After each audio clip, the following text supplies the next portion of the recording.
Bismillahirrahmanirrahim. Assalamualaikum warahmatullahi wabarakatuh.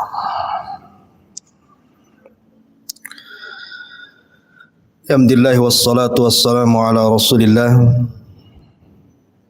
wa ala alihi wa sahbihi wa mawalah wa la hawla wa la quwwata illa billahi wa ba'du. Qala Allah azza wa jal, ya ayyuhalladzina amanu taqullaha haqqa tuqatih wa la tamutunna illa wa antum muslimun, amma ba'du. Baik, kita lanjutkan. Kajian kita masih membahas dosa dari dosa-dosa besar. Dan kita masuk pada dosa besar yang ke-48, al-baghyu atau semena-mena atau kezaliman yang melampau.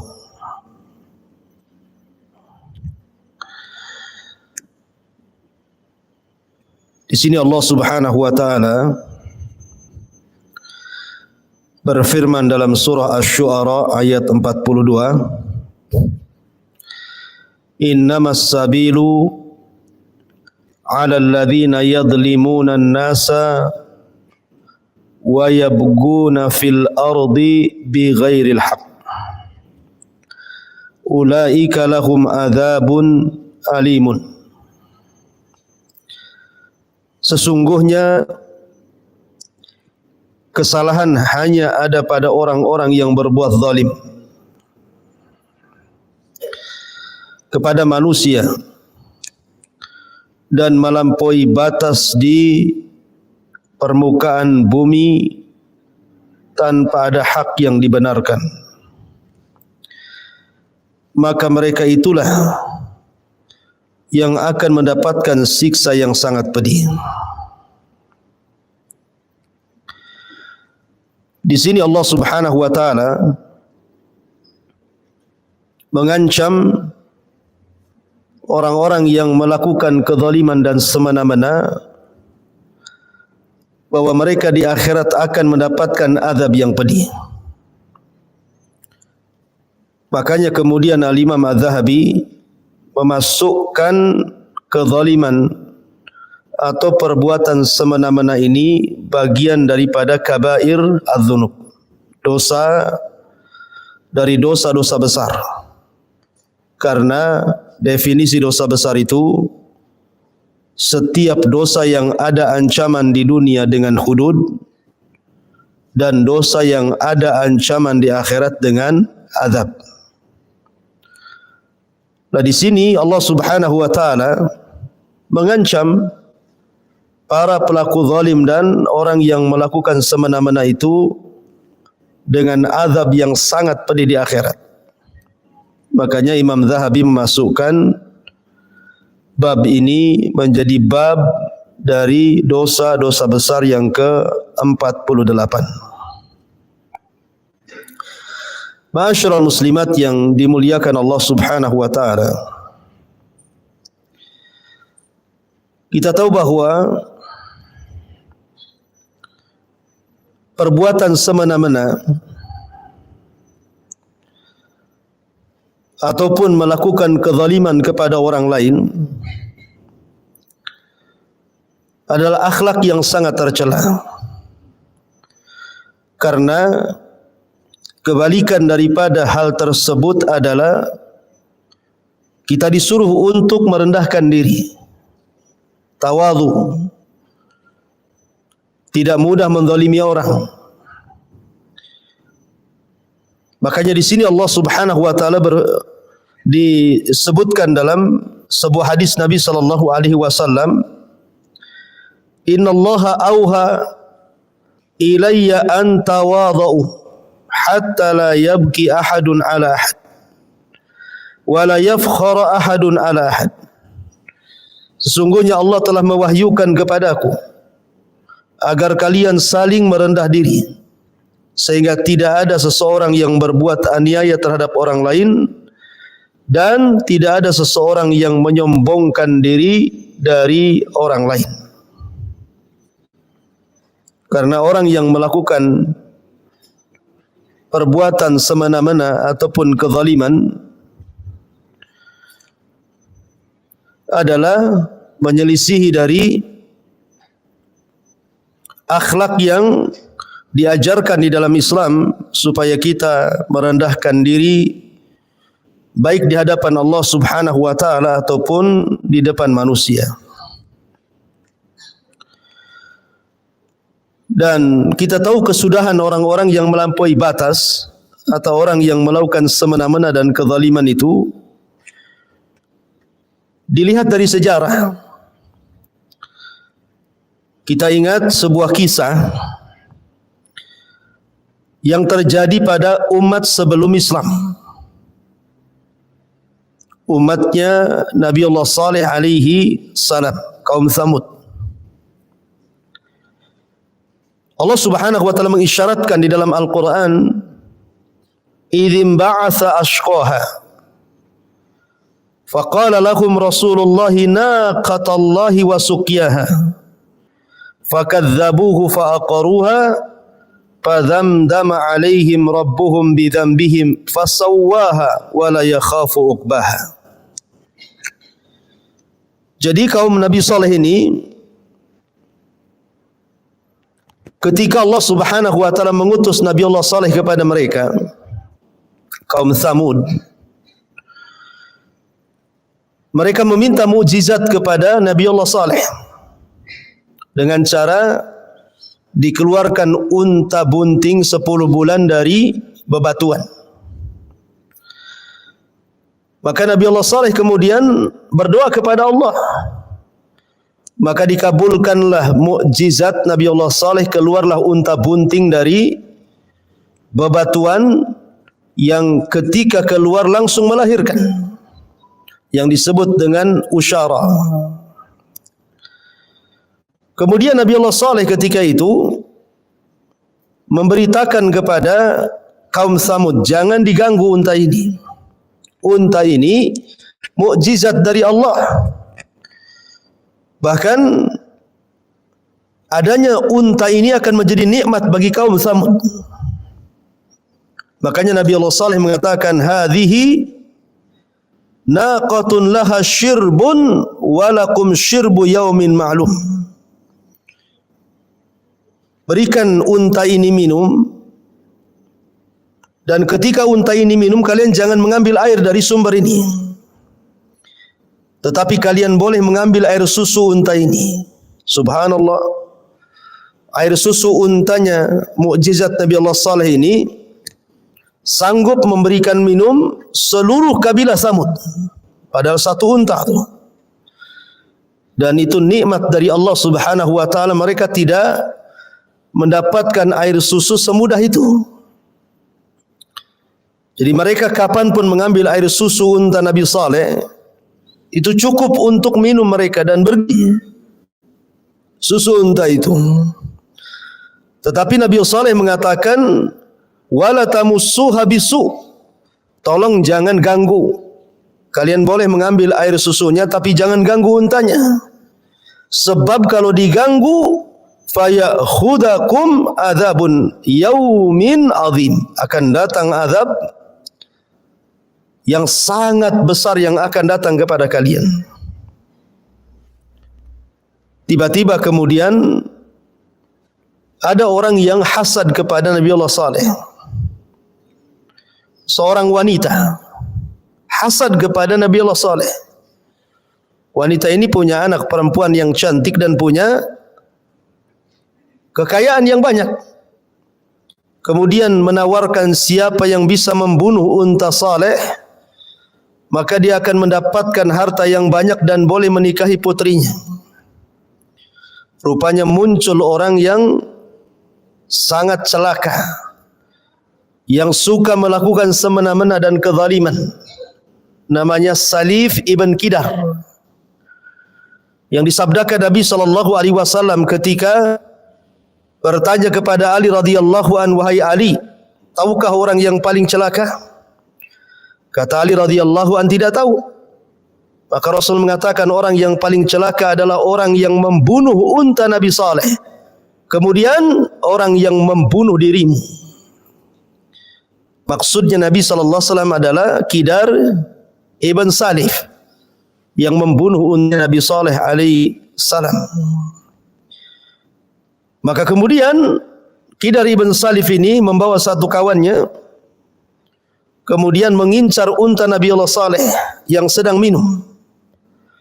Maka ketika pas waktunya, kemudian diseranglah unta itu, disembelih, dikuliti bahkan, kemudian dagingnya dibagi-bagi dan dimakan. Padahal itu unta mukjizat yang Allah Subhanahu wa taala karuniakan kepada kaum Samud.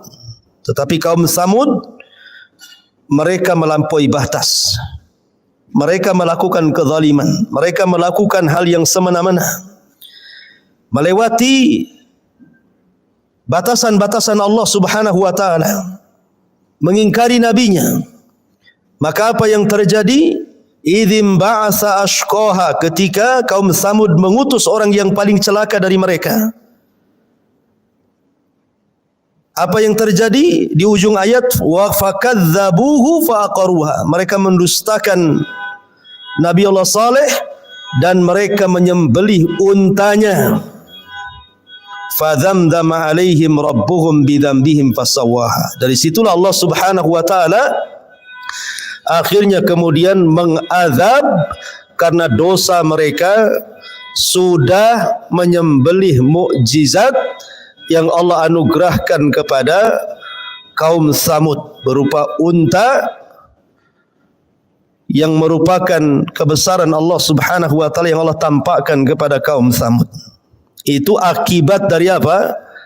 Akibat dari perbuatan melampaui batas dan semena-mena. Makanya setelah kemudian mereka melakukan penyembelihan itu, maka mereka kemudian mulai membidik Nabi Saleh.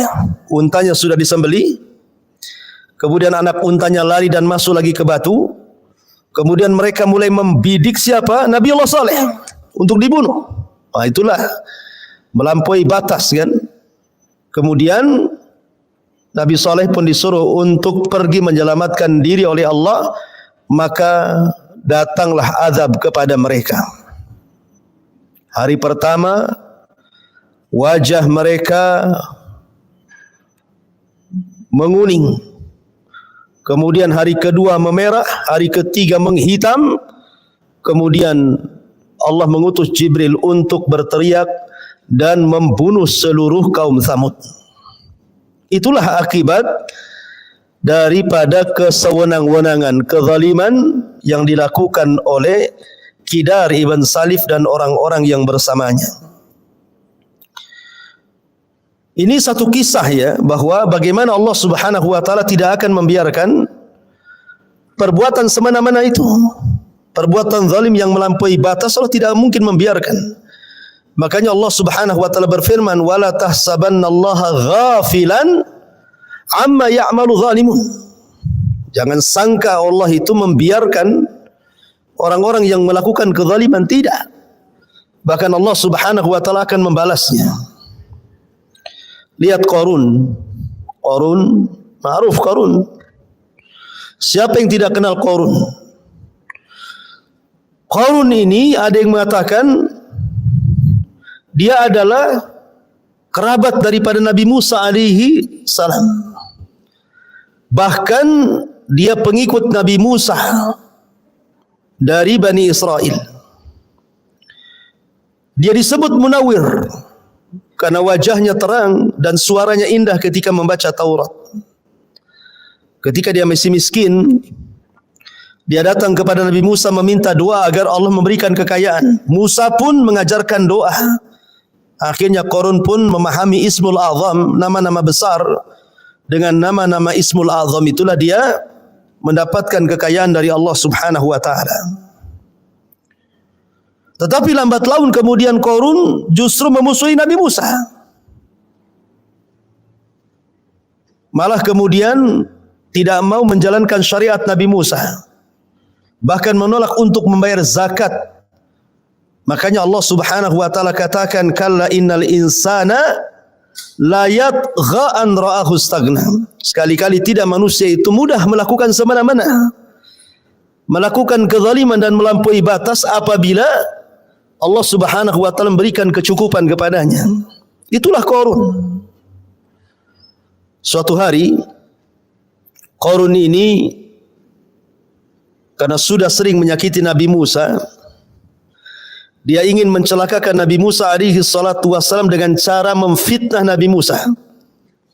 Dia menyewa seorang wanita pelacur, kemudian mengatakan kepada wanita pelacur ini, maukah kau mengatakan bahwa engkau berzina dengan Nabi Musa dan engkau hamil oleh Nabi Musa?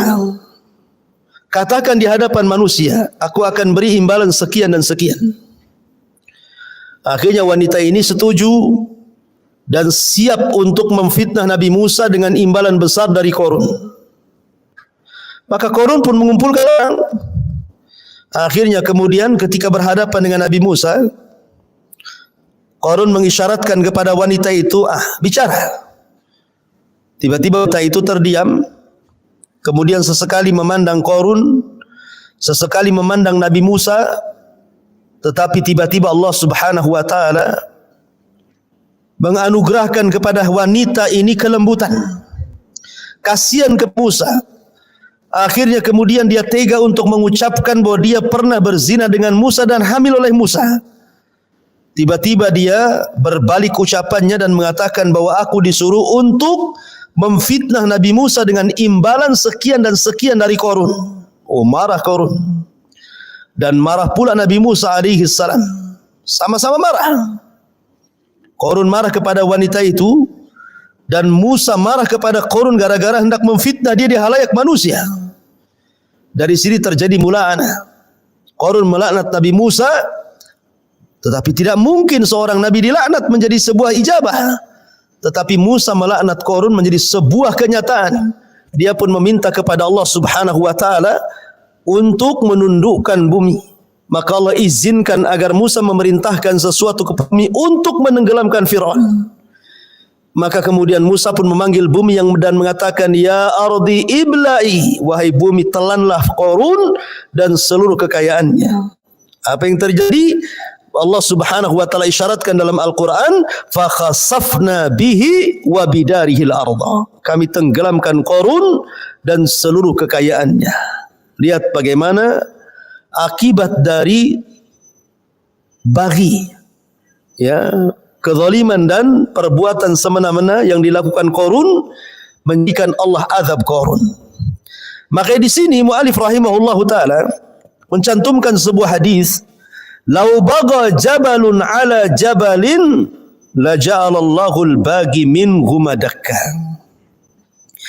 Kalaulah saja sebuah gunung berbuat kezaliman terhadap gunung yang lainnya, berbuat semena-mena terhadap gunung yang lainnya, niscaya Allah akan menjadikan gunung tersebut menjadi abu, hancur hingga menjadi tanah yang rata. Subhanallah. Seandainya gunung itu tidak berakal, Bu. Seandainya gunung mendolimi gunung yang lainnya, maka gunung yang mendolimi yang lainnya akan diratakan Allah dengan tanah sebagai akibat dari kezalimannya. Ya. Jadi kezaliman itu ada konsekuensinya. Kalau seandainya gunung saja bisa diratakan karena kezalimannya, karena perbuatan yang melakukan semena-mena itu, bagaimana pula manusia? Makanya kenapa Allah Subhanahu wa taala lipat gandakan azabnya orang yang melakukan kezaliman, melampaui batas dan melakukan hal-hal yang sifatnya semena-mena. Di dunia dia dapat azab, di akhirat juga dapat azab. Perhatikan hadis ini. Nabi mengatakan, "Ma min dzambin ajdaru an yu'ajjilallahu ta'ala li sahibihi al-'uqubata fid dunya ma yaddakhirullahu lahu fil akhirah mithlul baghyi wa qati'atir rahim." Tidak ada dosa yang akan Allah percepat hukumannya di dunia dan hukumannya yang Allah akan siapkan kelak di akhirat untuk para pelaku selain dosa perbuatan al-baghi, aniaya atau semena-mena, dan memutuskan hubungan kekerabatan. Lihat bagaimana Allah Subhanahu wa taala melipat gandakan perbuatan orang yang melakukan kezaliman, melampaui batas, dan orang-orang yang memutus silaturahim. Ma'asyiral muslimat yang dimuliakan Allah Subhanahu wa taala. Fir'aun adalah orang yang suka melakukan hal-hal yang melampaui batas atau semena-mena. Dan itu digambarkan dalam Al-Quran, di mana Allah mengatakan, "Idhhab ila fir'auna innahu tagha." Pergilah wahai Musa kepada Fir'aun, karena sesungguhnya Fir'aun itu tagha, melampaui batas, suka melakukan hal yang semena-mena. Bahkan Fir'aun ini bukan hanya sekedar mengaku Tuhan dan itu dosa yang paling besar, mengatakan ana rabbukumul a'la, tetapi tindakannya betul-betul melampaui batas. Hanya karena bermimpi, dalam mimpinya dia melihat api yang datang dari Palestina dan membakar seluruh kota di Mesir kecuali perkampungan Bani Israel, maka Fir'aun pun kemudian harus membunuh anak laki-laki dari turunan Bani Israel karena dikhawatirkan sebagaimana ramalan dukunnya bahwa dia yang akan meruntuhkan kekuasaannya. Setiap hari dia bunuh anak kecil, anak yang baru lahir. Kalau dia laki-laki langsung ditangkap kemudian dibunuh. Setiap hari entah berapa ratus bahkan ribuan jiwa bayi-bayi yang tidak bersalah itu dibunuh oleh Fir'aun dan bala tentaranya. Dan ini kezaliman, membunuh anak yang tidak berdosa hanya gara-gara mengikuti alur mimpi. Makanya kenapa sebagai imbalannya, karena kecongkakan dan kesombongan Fir'aun, maka Allah Subhanahu wa taala tenggelamkan Fir'aun, dan Allah mengatakan fa aghraqnahum, kami tenggelamkan mereka, maksudnya Fir'aun dan bala tentaranya. Begitulah Allah Subhanahu wa taala mengazab orang-orang yang melampaui batas di dunia ini. Ma'asyiral muslimat yang dimuliakan Allah Subhanahu wa taala. Kemudian juga kalau kita melihat Abu Lahab. Abu Lahab ini harusnya membenarkan Nabi. Karena saat kelahiran Nabi, Abu Lahab itu orang yang cinta dengan Nabi. Sampai karena kecintaannya dengan Nabi, dia memerdekakan budaknya namanya Suwaibah, karena Rasul mau nyusul di Suwaibah ini.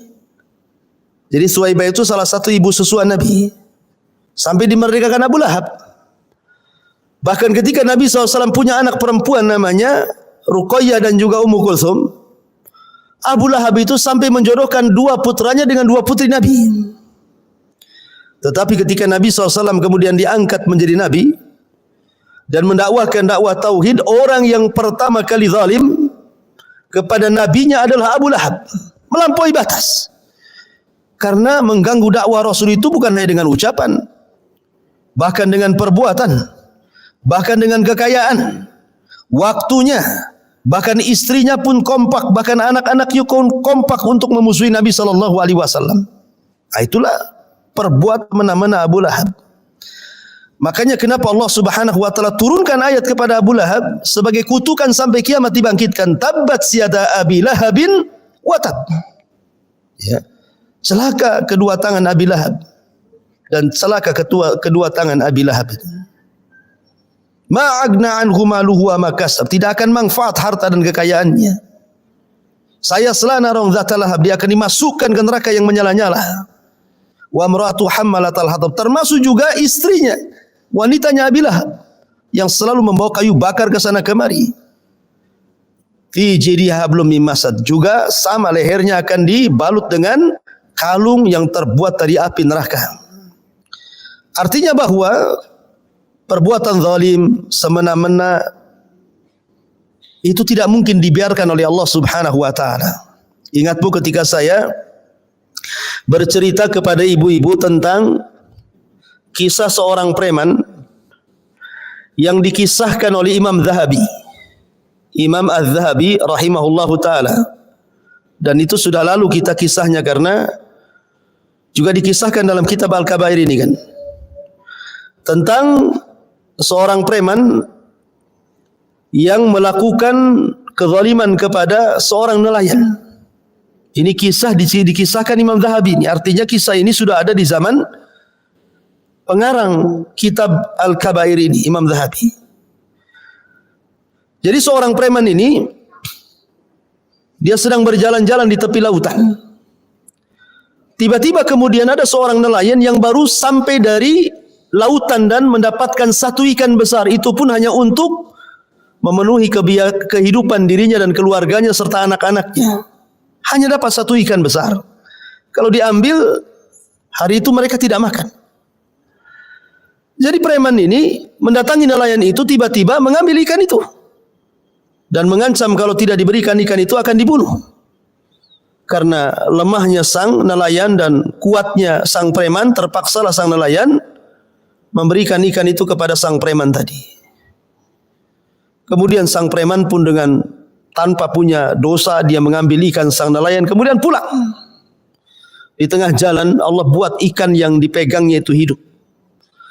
Tiba-tiba menggigit tangannya. Disangkanya gigitan itu gigitan biasa. Ya biasa karena gigit ikan, berdarah, sudah selesai. Pulang dia ke rumah, dia nikmati hasil zalimnya, kemudian dia masak ikan itu dan dia makan dengan lahapnya tanpa mempedulikan bahwa itu adalah ikan hak milik orang lain. Rupanya di malam hari gigitan ikan itu baru berproses. Orang ini merasakan sakit luar biasa di malam hari gara-gara gigitan ikan itu. Demam luar biasa, sakit luar biasa, dan sakitnya sangat sakit yang tidak ada yang mengetahui kecuali Allah Subhanahu wa taala. Menjerit-jerit tengah malam dia. Kemudian keesokan harinya dia coba datang ke tabib, menanyakan soal gigitan ikan itu. Kata sang tabib, ini beracun. Kalau telapak tanganmu tidak dipotong, tidak diamputasi, maka racunnya akan terus merambat. Terpaksalah diamputasi itu. Subhanallah. Allah tidak mungkin lalai dari orang yang berbuat zalim. Akhirnya diamputasi. Setelah diamputasi kemudian rupanya racunnya tidak sampai di telapak tangan, sudah naik ke sikut. Maka sang dokter mengatakan sikutmu pun harus diamputasi. Maka diamputasilah sampai sikutnya. Rupanya racunnya sudah menjalar sampai di ujung tangannya. Dokter ini heran karena sering menangani hal yang sama tapi tidak separah pasien yang satu ini. Sehingga dokter bertanya, sebenarnya apa yang kau lakukan? Kenapa penyakitmu tidak bisa diobati? Maka barulah dia bercerita bahwa aku terkena gigitan ikan dan ikan itu hasil curian, hasil paksaan dengan mengambil ikan sang nelayan, dan aku ancam kalau tidak memberikan kubunuh dia. Karena ketakutan dia pun memberikan ikan itu. Kemudian bercerita, kata dokter, demi Allah, kalau seandainya sebelum diamputasi dari mulai telapak tanganmu ini, kau mau mengembalikan hak ikan itu kepada nelayan itu, enggak perlu diamputasi lagi. Karena sesungguhnya tanganmu terkena racun itu karena kezalimanmu, bukan karena gigitan ikan itu. Itu gigitan ikan sebab saja. Kalau engkau ingin supaya tidak diamputasi sampai ujung tanganmu, cari orang nelayan itu, minta maafnya. Akhirnya dia pun mencari nelayan itu sampai ketemu. Sudah ketemu baru dia minta maaf. Akhirnya sang nelayan melihat kondisinya pun kasihan, akhirnya memaafkan. Cuman sang preman mengatakan kepada sang nelayan, waktu aku mengambil ikanmu kau diam saja. Tapi aku melihat bibirmu berkomat-kamit, kau ngomong apa? Maka sang nelayan mengatakan, tidak, aku hanya bicara, ya Allah tolonglah kelemahanku, karena preman yang telah memalakku sangat kuat dibandingkan diriku. Tunjukkan kekuatanmu ya Rabb. Aku hanya ngomong begitu saja. Akhirnya Allah betul-betul menunjukkan kekuatannya. dengan mengirim tentaranya berupa ikan yang hidup dan menggigit sehingga beracun. Akhirnya kemudian dia pun berjalan di pasar-pasar, berjalan di gang-gang, setiap ketemu orang dia berteriak, man ra'ani falam yadlim ahada. Siapapun yang melihatku jangan berlaku semena-mena. Jangan melakukan kezaliman, karena setiap kezaliman itu ada imbasnya. Ma'asyiral muslimat yang dimuliakan Allah Azza wa Jalla, lihat kisah ini. Ya, kisah ini memberikan inspirasi kepada kita tentang bagaimana pelaku zalim tidak dibiarkan oleh Allah Azza wa Jalla. Pasti ada imbasnya, ada konsekuensinya. Ya, ma'asyiral muslimat yang dimuliakan Allah Azza wa Jalla.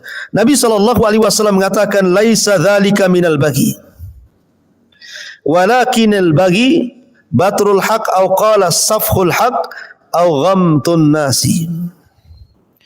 Dari Abu Aun berkata, dari Amr bin Sa'id, dari Humaid, dari Abdurrahman berkata bahwa Ibnu Mas'ud berkata bahwa Malik Ar-Rahawi pernah bertanya, wahai Rasulullah, aku telah menyerahkan beberapa ekor unta seperti yang telah engkau lihat, dan aku tidak suka apabila ada seseorang yang melebihiku walaupun dengan sebuah tali sandal. Apakah perbuatan itu termasuk perbuatan semena-mena, wahai Rasul?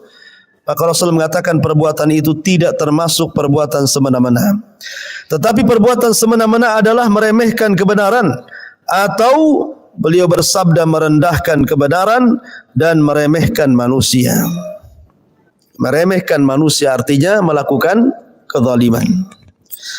Taib. Kemudian contoh lain dalam hadis bagaimana Allah Subhanahu wa taala mengadab orang-orang yang melakukan zalim dan semena-mena dalam Islam itu. Rasul contohkan di sini. Udhibat imra'atu fi hirratin sajanatha hatta matat fadakhalat fiha an-nar la hiya at'amatha wa saqatha idh habasatha wa la hiya tarakatha ta'kulu min khashasil ardi. Kata Nabi sallallahu alaihi wasallam, ada seseorang wanita yang diazab karena seekor kucing. Ia telah mengurungnya sampai mati, sehingga ia pun layak masuk neraka.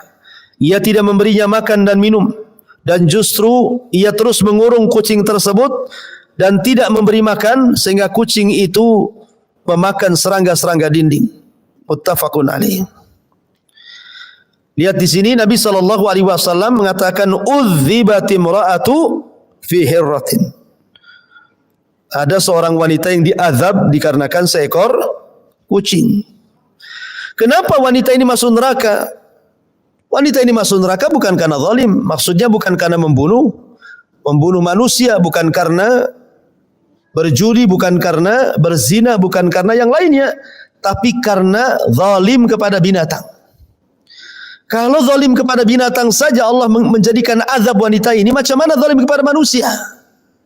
Zalim kepada binatang saja Allah Rasul katakan udzibatim ra'atu fi hirratin. Allah azab dia gara-gara seekor kucing, karena dia menzalimi kucing. Apalagi kalau dizalimi orang tuanya, apalagi kalau dizalimi saudaranya, tetangganya, kerabatnya, orang yang dicintainya, dan begitu seterusnya. Makanya kita tahu bahwa double hukuman orang yang melakukan kezaliman itu. Di dunia mendapatkan azab, dan di akhirat pun mendapatkan azab, naudzubillah. Taib, ma'asyiral muslimat yang dimuliakan Allah Subhanahu wa taala. Di sini juga dicantumkan hadis Ibnu Umar radhiyallahu an. Dia berkata, la'ana Rasulullah sallallahu alaihi wasallam man ittaqada syai'an fihi ruhu gharadan. Rasulullah SAW melaknat siapa saja yang menjadikan benda bernyawa sebagai sasaran objek panahan. Tidak boleh. Jadi ada kasus di zaman Abdullah ibn Umar itu, ada anak muda nangkap burung masih hidup, burungnya ditali, diletakkan di tiang. Kemudian dari kejauhan burung itu dipanah sampai mati. Maka Abdullah ibn Umar radhiyallahu an mengatakan Rasul melaknat orang yang melakukan seperti ini. Lah ini zalim kepada burung saja yang tidak berakal, mendapatkan laknat Allah dan Rasulnya, apalagi zalim kepada manusia, tentu lebih dilaknat lagi oleh Allah dan Rasulnya. Makanya jauhi perbuatan zalim, apalagi sekarang kita berada di bulan Sya'ban, bulan di mana amalan kita diangkat sampai ke langit. Taib, ma'asyiral muslimat yang dimuliakan Allah Subhanahu wa taala, banyak lagi tentang hadis-hadis seputar hukuman bagi orang yang melakukan perbuatan zalim dan juga melakukan hal yang semena-mena. Ibu baca sendiri ya sisanya. Yang jelas bahwa kezaliman itu adalah kegelapan pada hari kiamat. Kalau kita melihat kisah-kisah umat dulu yang sudah saya kisahkan di awal tadi, bagaimana Qarun karena kezalimannya Allah Subhanahu wa taala tenggelamkan di perut bumi. Bagaimana Fir'aun Allah tenggelamkan di Laut Merah. Bagaimana kisah Al-Walid ibn Mughirah yang Allah turunkan dalam surah Al-Mudaththir, Allah sediakan neraka yang sangat pedih yang disebut dengan Saqar, sauslihi Saqar. Ya. Kemudian juga bagaimana Namrud yang sombong congkak melakukan hal yang semena-mena, akhirnya diazab oleh Allah dengan dikirim satu nyamuk kemudian bercokol di otaknya selama 40 tahun sehingga dia jadi gila dan matinya gara-gara dia minta pembantunya memukul di kepalanya supaya nyamuk itu keluar, akhirnya dengan sebab pukulan itu dia meninggal. Itu Namrud, ya kan? Jadi orang-orang yang zalim, orang-orang yang suka melampaui batas itu ada akibatnya nanti. Oleh karena itulah maka pengarang Imam Zahabi memasukkan bab semena-mena ataupun melampaui batas ataupun kezaliman itu bagian daripada dosa dari dosa besar. Ya. Wallahu a'lam bishawab.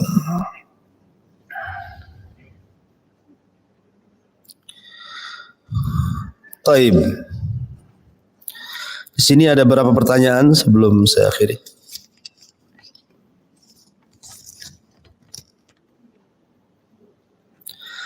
Bolehkah seseorang wanita mengikuti olahraga memanah, berkuda dan renang? Boleh, tidak ada larangan. Akan tetapi tentu di lingkungannya sesama wanita. Tak mungkinlah kemudian olahraga ikhtilat dengan laki-laki. Ya. Apalagi berenang, pakai pakaian renang yang nampak tubuhnya gitu ya. Sementara ada laki-laki yang melihatnya, tidak boleh lah. Sesama wanita saja tidak boleh melihat aurat. Apalagi di tempat-tempat umum, di situ ada laki-lakinya. Karena sunnah sunnah memanah, berkuda, berenang itu kan sunnah Nabi. Berlaku kepada siapa saja, laki-laki dan perempuan. Maka tidak mengapa secara hukum asalnya, tetapi tentu menjaga jangan sampai memfitnah kaum laki-laki. Wallahu a'lam.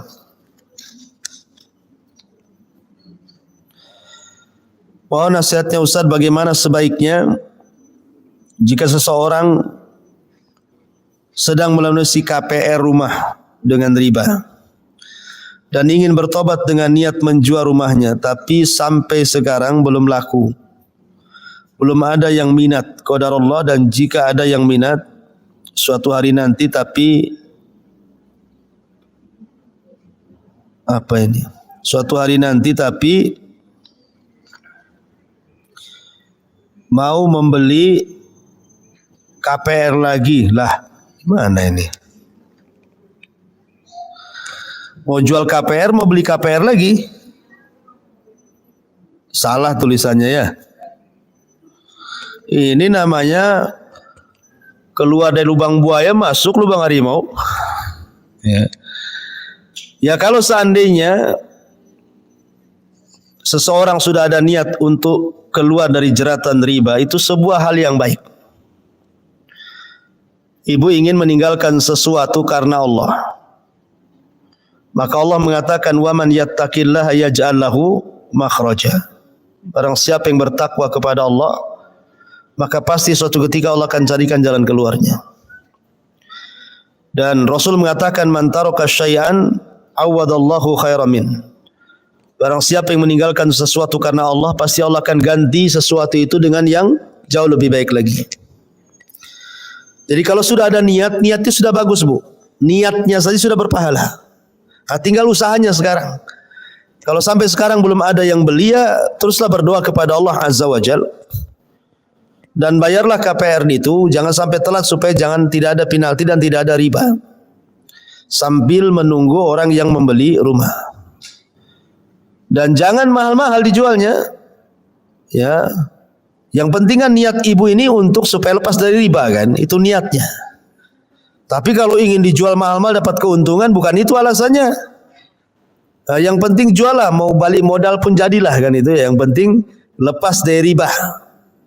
Nanti sisanya untuk melunasi KPR, sisanya untuk membeli rumah. Sewa rumah jauh lebih baik dibandingkan beli rumah tetapi ada unsur ribanya. Masih baik sewa rumah, berkah hidupnya, tenang hidupnya daripada rumah tetapi hasil daripada riba kan, nggak akan tenang hidupnya itu. Tetapi Allah pasti Allah mudahkan. Kalau Allah subhanahu wa ta'ala berniat untuk lepas dari riba supaya mendapatkan yang halal dan rumah yang tidak ada ribanya, insya Allah pasti Allah subhanahu wa ta'ala akan carikan jalan keluarnya. Yakin itu. Kalau nggak yakin ya susah lah, harus yakin. Karena rizki Allah itu luas, wallahu a'lam. Ya. Taib. Kemudian bagaimana dengan azab dunia bagi orang tua yang zalim terhadap anaknya? Apakah menahan harta warisan dari suami yang meninggal tidak dibagi ke anak-anaknya termasuk zalim? Jazakallahu khairan. Iya. Harta warisan harus cepat dibagi. Sebab kalau tidak dibagi akan jadi konflik. Betapa banyak gara-gara warisan saudara dengan saudara saling membunuh. Saudara dengan saudara saling memutus silaturahim. Bahkan ada suatu kisah Bu. Ada orang tua meninggal. Anak-anaknya masih hidup. Pada awalnya anak-anak ini sepakat tidak menjual rumah orang tua dan tanahnya. Alasannya untuk tempat rumah pulang anak-anaknya biar tetap terhubung silaturahim. Tetapi tidak berjalan lama. Dalam hitungan tahun sudah mulai salah satu anaknya ngungkit soal warisan. Kenapa? Karena namanya ekonomi itu tidak stabil Bu. Terkadang Allah Subhanahu wa ta'ala menciptakan orang itu tidak dalam satu kondisi. Terkadang dia senang kerja, tapi satu kondisi dia susah kerja. Terkadang dia untung di satu sisi, tapi di sisi lain terkadang dia buntung. Mulailah salah satu anaknya ngungkit, kapan nih dibagi, aku lagi butuh duit. Awalnya ditentang oleh kakak-kakaknya, bukankah dia udah janji nggak dijual? Akhirnya kemudian mulailah dia buat ulah, mempengaruhi yang lainnya. Terjadilah dua kubu, yang satu mau dijual, yang satu tidak mau dijual. Akhirnya terjadi pertengkaran yang berakhir dengan saling memutus silaturahim. Lah ini terjadi gara-gara harta waris gitu ya. Kejadian nyata seperti itu. Makanya seharusnya cepat dibagi. Dan orang yang menahan harta waris itu zalim. Jelas zalim. Dia tidak kasihan kepada orang yang meninggal. Boleh jadi harta warisan itu kalau dibagi, boleh jadi salah satu yang mendapatkan harta warisan itu dia bersedekah kepada orang yang sudah memberikan warisannya. Tapi kalau dengan ditahan macam mana mau sedekah? Ya, oleh karena itulah maka ini kezaliman, dan setiap zalim itu pasti akan ada balasannya, tidak di dunia, di akhirat. Ya, naudzubillah. Kemudian pertanyaan berikutnya, bolehkah bagi seseorang yang hafal Quran mengikuti lomba tahfidz Al-Quran mewakili dari sekolahnya?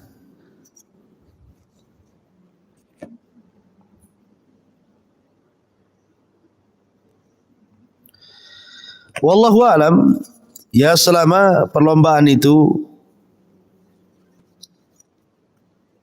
tidak di depan laki-laki, kalau dia memang seorang perempuan gitu ya, maka selama tidak ada hal-hal yang menyimpang dari syar'i, ya tidak ada masalah perlombaan itu. Tidak ada unsur judi, ya, kemudian juga tidak ada khalwat. Karena bagaimanapun kalau yang membaca seorang wanita itu kan juga terkadang kalau pendengarnya adalah laki-laki bisa memfitnah suaranya kan gitu ya. Kalau berlomba di hadapan sesama wanita tidak ada masalah. Tetapi kalau penontonnya kemudian banyak laki-laki sementara dia perempuan gitu ya, maka ya saya pikir sih sebaiknya tidak perlu gitu ya, karena dalam hukum Islam sendiri tidak boleh dalam satu angan itu ada khalwat di situ. Memang perlombaan bagus sekali memberikan motivasi anak-anak kan? Anak-anak kita jadi semangat, anak-anak kita jadi semangat belajar, punya masa depan, punya cita-cita dan begitu seterusnya. Tapi kalau ada penyimpangan di lapangan gitu ya, maka sebaiknya tidak usah ikut, kecuali memang tidak ada penyimpangan sama sekali di lapangan perlombaan itu, tidak ada khalwat, ya bercampur baurnya laki-laki dan perempuan gitu ya. Kemudian berpakaian juga pakaian rapi, betul-betul syar'i. Pokoknya intinya tidak ada hal-hal yang menyelisih syar'i dalam perlombaan itu, tidak ada masalah. Ya, tapi kalau ada hal-hal yang menyimpang dari syar'i ya sebaiknya tidak perlulah ya. Wallahu a'lam.